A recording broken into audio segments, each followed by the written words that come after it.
స్కూల్లో ఎలక్షన్స్ జరుగుతూ ఉండగా ఆ బాగి అంజులో ఉన్న ఆరు దగ్గరుండి అంతా చూసుకుంటూ ఉంటారు. బంటి కూడా అక్కడే నిలబడి ఎలక్షన్స్ని చూస్తూ ఉంటారు. వచ్చిన వాళ్ళందరూ ఓటు వేసి వెళ్తూ ఉంటారు.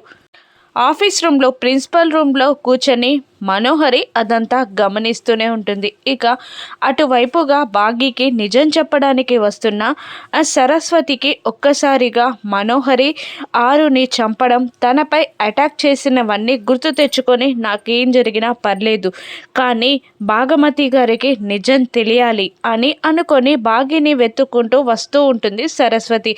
వస్తున్న సరస్వతిని ఆరు గుర్తించి సరస్వతి మేడం అని అనుకుని తన దగ్గరికి వెళ్ళి, సరస్వతి మేడం మీరేంటిక్కడ అని అడగగానే మీ పిన్ని భాగమతి గారితో మాట్లాడాలి అంటూ ఉంటుంది సరస్వతి. అక్కడుంది బాగి, తీసుకెళ్తాను రండి అంటూ అంజు అదే ఆరు సరస్వతి వార్డెన్ చెయ్యి పట్టుకొని బాగి దగ్గరికి తీసుకొస్తూ ఉంటుంది. సరస్వతిని అంజుని సీసీటీవీ కెమెరాలో చూసి షాక్ అయిన మనోహరి, అమ్మో ఆవిడేంటి ఇక్కడ అని పట్టుకోవడానికి హడావిడిగా బయటికి వచ్చి పరిగెడుతూ ఉంటుంది.